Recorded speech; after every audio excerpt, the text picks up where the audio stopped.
fechar nossos olhos e vamos rezar. Pai, obrigada pela vida que você nos deu. Obrigada pelo livre-arbítrio. Obrigada pela permissão da existência da moral e do intelectual que reside em nós. Que possamos aprender muito com o estudo de hoje, para que futuramente possamos ajudar aos outros irmãos a subir no nível da sua luz. Graças a Deus. Aí, pode abrir o microfone, mãe. Abriu? Uhum. Muito obrigada, minha filha, pela sua prece. Boa noite a todos, aqueles que ainda não cumprimentei. A proposta hoje de Vinícius para o nosso estudo é uma parábola muito famosa, conhecida, né, da maioria das pessoas, que é chamada de filho pródigo, mas que Vinícius coloca aqui como pródigo e egoísta, porque a gente vê, na verdade, nessa parábola, não só uma atitude de um filho, mas a atitude dos dois filhos. No Livro dos Espíritos, na questão 627, os espíritos colocam para Kardec que a palavra de Jesus era muitas vezes alegórica e em parábolas, porque ele falava de acordo com os tempos e os lugares. E que é preciso agora que a verdade seja inteligível para todo mundo. Então, o que é importante no estudo das parábolas de Jesus? É a gente entender duas coisas. Primeiro, por que Jesus contou? Em que contexto? Em resposta a quê? Geralmente ele responde a uma circunstância, a um questionamento. Então, isso é importante, saber por que ele contou a parábola. E depois a gente entrar na situação da parábola em si, na questão cultural daquela época, para poder trazer depois para a nossa época, né, as mensagens. Então, essa parábola está em Lucas, no capítulo 15, de 11 a 32. É uma parábola muito extensa e a gente já vai contando e analisando, para não perder tempo, né? O que é importante, então? Saber por que Jesus contou essa parábola. O Lucas começa, né, o capítulo 15 dizendo o seguinte, que muitos publicanos e pecadores estavam se aproximando de Jesus para ouvi-lo. E Jesus os acolhia, comia com eles, recebia todos esses publicanos e pecadores. E aí vem um questionamento dos fariseus, dizendo que como é que Jesus, né, um homem de bem e um rabino, um mestre, como é que ele recebe pecadores e publicanos? Como é que ele come com pecadores e publicanos? Então, Jesus não dá uma resposta direta, mas conta esta parábola. Então, ele começa... Na verdade, ele conta 3 parábolas. A ovelha perdida, a dracma perdida e essa que é a maior, que é a parábola dos 2 filhos. Como Vinícius coloca aqui, o pródigo e o egoísta. O pródigo, o filho mais novo, o egoísta, o filho mais velho. Então, 3 personagens nessa parábola. O pai, que é toda uma construção que Jesus vai fazer da figura de Deus na vida dessas pessoas que tinham um conceito diferente de Deus. Um Deus muito justo, soberano, castigador, né? E então Jesus começa dizendo que o filho mais novo pede ao pai a parte dele na herança, para poder ele usar essa herança como quisesse. O que é importante a gente entender? Que aquela cultura, né, daquele tempo era uma sociedade patriarcal, onde o pai ele representava a autoridade máxima. As terras eram do pai, os filhos trabalhavam nas terras do pai, e o pai em si ele tinha toda essa autoridade diante da família.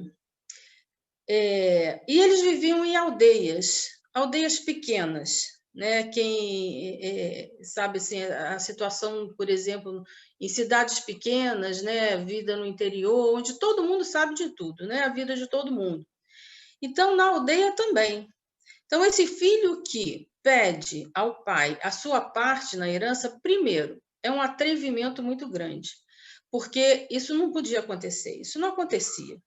Um filho não pedia a parte na herança, isso não existia. A herança só era dividida quando o pai morria. Isso significava desejar a própria morte do pai.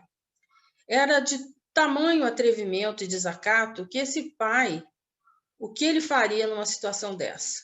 Ele deserdaria o filho e expulsaria o filho de casa e da aldeia. Essa é aquilo que aquele público esperaria de resposta.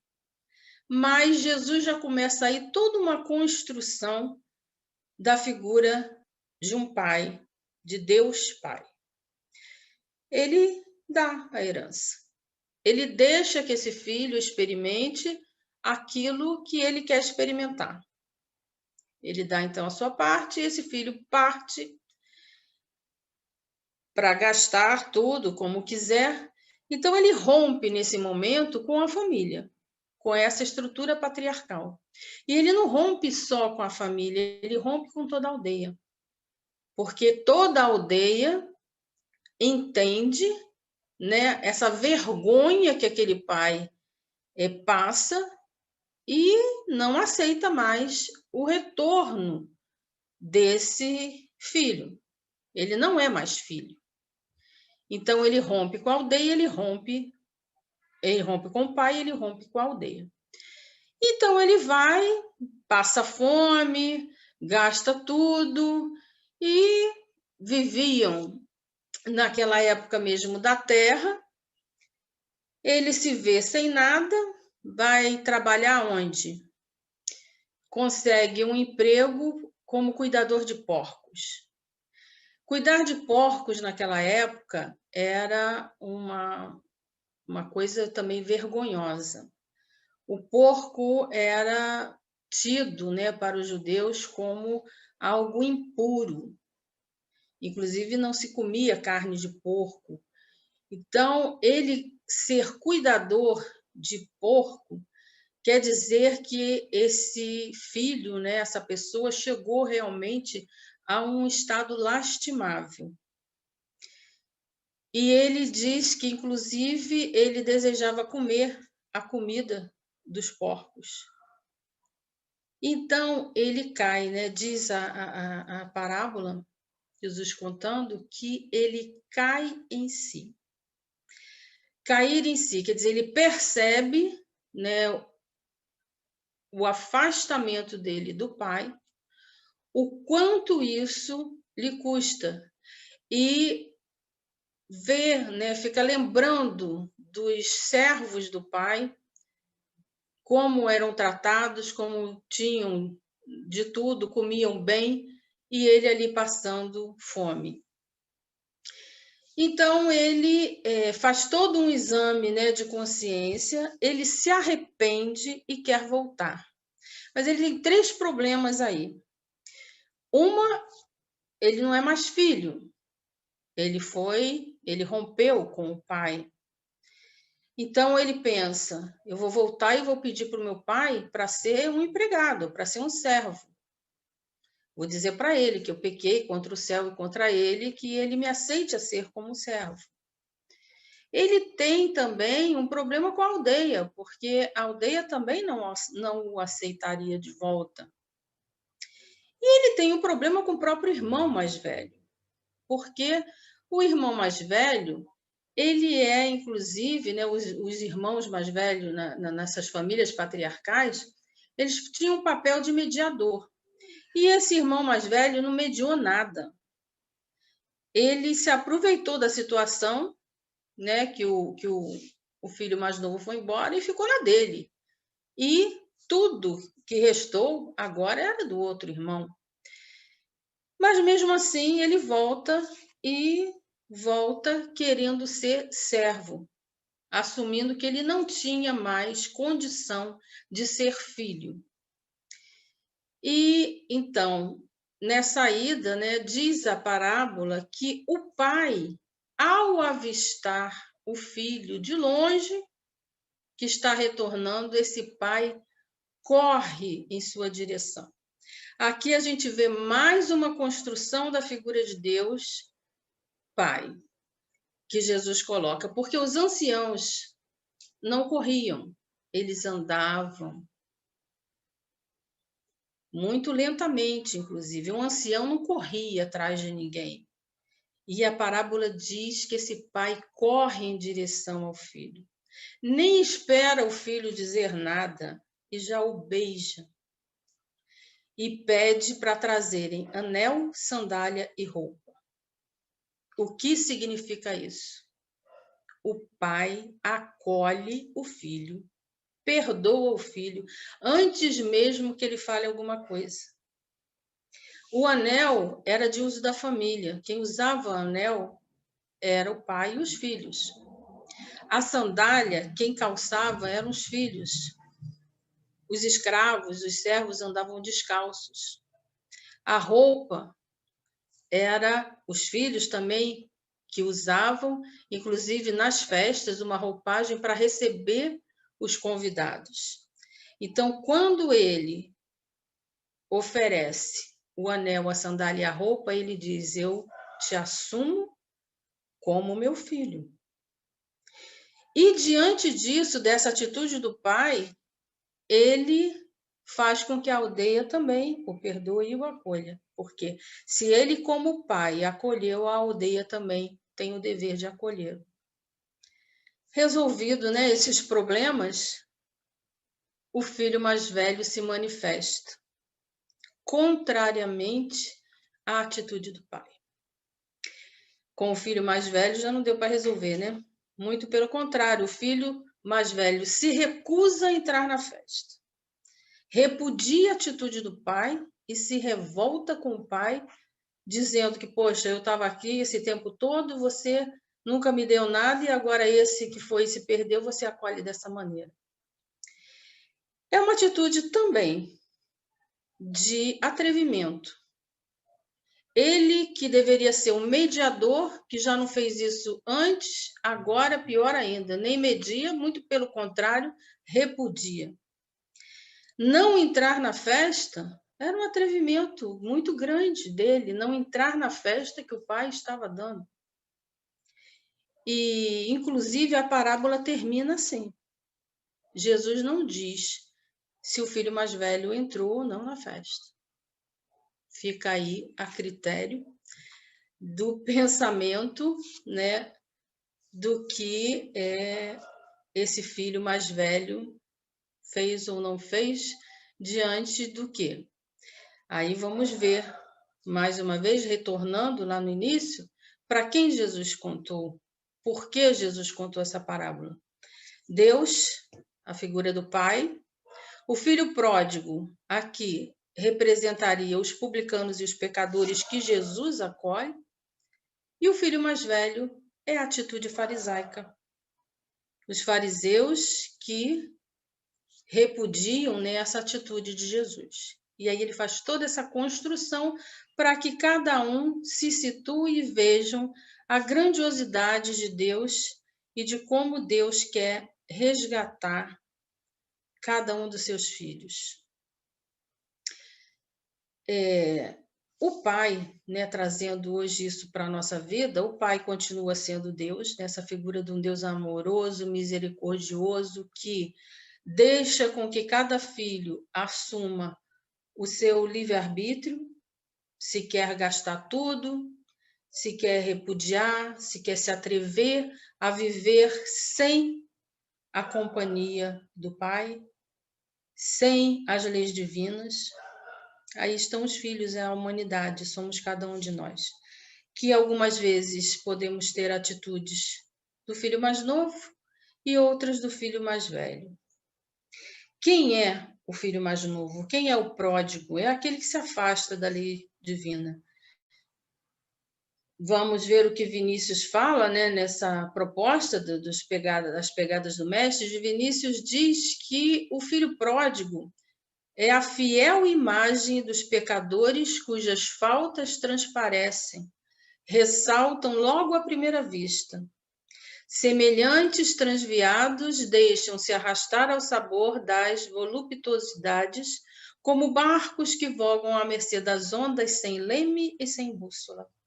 Anda à deriva, sem lei, sem escrúpulos. Sabem que são pecadores, estão conscientes das próprias imperfeições e ostentam graves falhas como se fossem virtudes. Vivem essas falhas assumindo isso.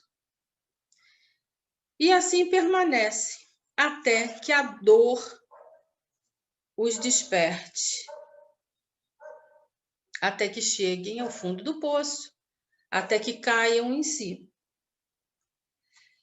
Emmanuel, em Filhos Pródigos, no livro Pão Nosso, no capítulo 24, ele fala que a gente, examinando essa parábola, né, do filho pródigo, às vezes a gente pensa só num homem rico, dissipando bens materiais, né, dissipando dinheiro, a gente pensa só nisso. Porém, ele diz o seguinte, nos dá um alerta de que existe a atitude do filho pródigo em todos os campos da atividade humana. E aqui ele dá alguns exemplos. Grandes cientistas da Terra são esbanjadores da inteligência, destilando venenos intelectuais indignos das concessões de que foram agraciados. Somos inteligentes e usamos a inteligência de que maneira? Para o bem ou para o mal? Para nós mesmos ou para a humanidade? E o alerta de Emmanuel. Artistas preciosos gastam por vezes inutilmente a imaginação e a sensibilidade através de aventuras mesquinhas, caindo afinal nos desvãos do relaxamento e do crime. Em toda parte vemos os dissipadores de bens, de saber, de tempo, de saúde e de oportunidades. Então, todas as vezes que nós desperdiçamos aquilo que herdamos de Deus, nós estamos sendo pródigos. Experimentam a enorme angústia da inutilidade e distância da paz íntima, exclamam desalentados. Quer dizer, a gente chega ao ponto, né, de se sentir inútil quando se gasta e não se acha o sentido da vida, porque estamos longe de Deus. E aí vem essa exclamação, né, o desalento, a angústia, como diz Emmanuel, da inutilidade. O mundo permanece repleto de filhos pródigos. E de hora em hora, milhares de vozes proferem aflitas exclamações de insatisfação e angústia. Quantos de nós, às vezes, estamos insatisfeitos e angustiados porque estamos desperdiçando a nossa herança? Que, por sinal, mais para frente eu vou perguntar, mas a gente já pode ir pensando, né? Qual é a parte da herança que nos cabe? Vamos pensar? E quem é o egoísta? Quem é o filho mais velho? Vamos ver Vinícius primeiro, né, no livro de Pegadas. Vinícius diz que o filho mais velho são os pecadores que se julgam isentos de culpa pelo fato de se haverem abstido do mal. Eu não faço mal. Eu não firo ninguém. São os orgulhosos, os exclusivistas, os intolerantes, que se isolam dos demais para não se contaminarem, como faziam os fariseus. Não vem ligação de solidariedade entre os membros da família humana. Lembra, o filho pródigo volta e ele O pai faz a festa e o filho mais velho diz o quê? Que nem vai entrar na festa. Não consegue se solidarizar, não consegue se alegrar com aquele irmão perdido que está voltando. Só podem ver a sociedade sob seus aspectos de camadas diversas. E nessas camadas eles se imaginam no alto e os outros embaixo. O mal do egoísta é muito mais profundo. Olha o que Vinícius coloca. Muito mais profundo, está muito mais radicado que o pródigo. Isso nos meus estudos, né? E eu lembrando mesmo assim, a primeira vez que eu ouvi essa parábola, realmente a gente tem um enfoque muito grande na questão do filho pródigo, mas se a gente for ver bem, o filho mais velho tem aí uma carga pesada também de egoísmo, e que talvez seja mais difícil até de vencer do que aquele que caiu em si, do que aquele que chegou ao fundo do poço. Mas isso Emmanuel vai falar mais tarde. Olha que interessante que diz Vinícius. O egoísta não esbanja os dons, esconde-os com avareza. Não mata, porém, ele é incapaz de arriscar um fio de cabelo para salvar alguém. Ele não rouba, mas também ele não dá nada. Ele não jura falso, mas não se abalança ao mais ligeiro incômodo na defesa de um inocente. Seus atos e atitudes são invariavelmente negativos. Tais pecadores já acham-se, por isso, mais longe de Deus que os demais, apesar das aparências denunciarem o contrário. Vocês veem a atitude farisaica, né? Aí eu faço tudo, eu rezo, eu faço jejum, eu cumpro isso, eu cumpro aquilo. Então, quando a gente se acha muito, mas na verdade a gente está muito afastado daquela proposta que o Pai nos dá. E eu acho que assim a reflexão grande para nós, enquanto espíritas, enquanto aqueles que têm contato com as escrituras, os estudos, né? Às vezes a gente pode ficar muito carregado de achar-nos, né, melhores que outros. Né? Vamos pensar, né? Como é que é a minha atitude, por exemplo, diante de um bandido, de um assaltante, de um João Ninguém, como muitas vezes ouvimos ou até podemos falar?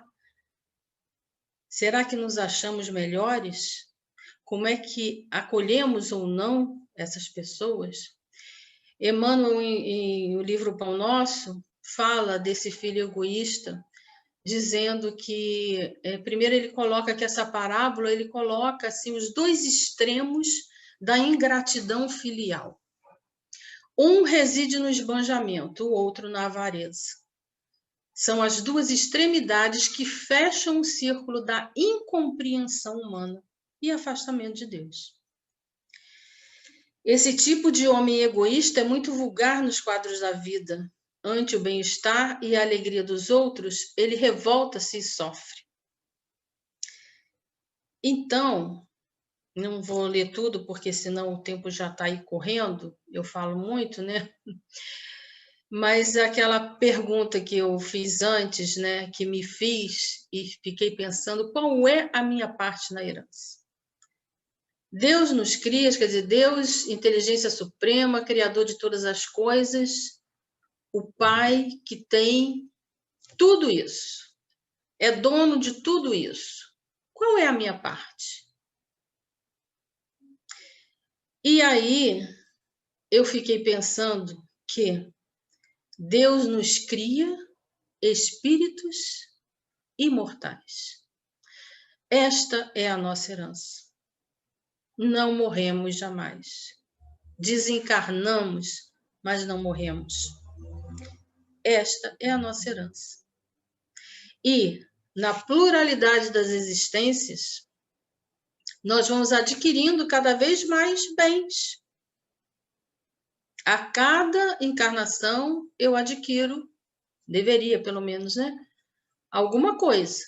um pouco mais de inteligência, um pouco mais de moral, saúde, e vou adquirindo dons culinários, artísticos,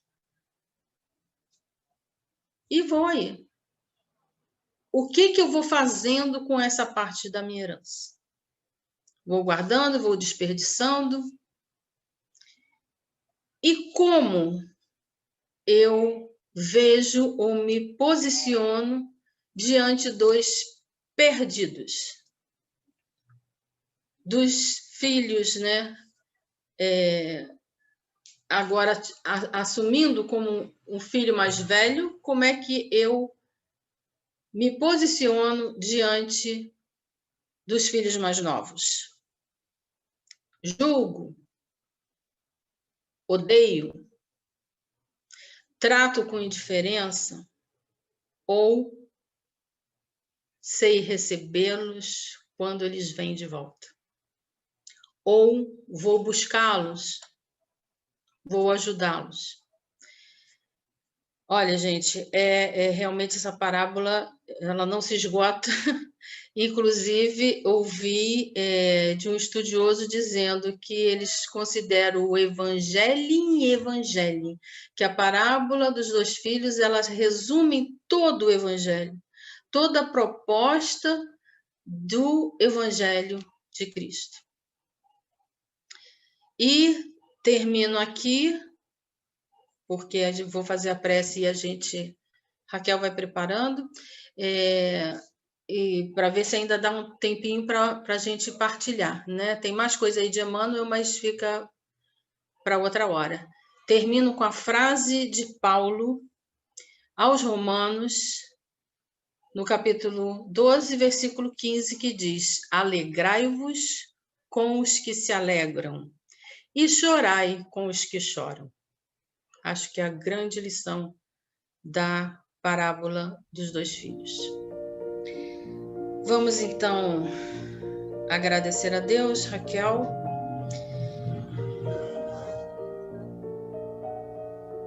Pai,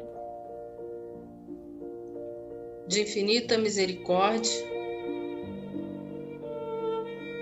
te agradecemos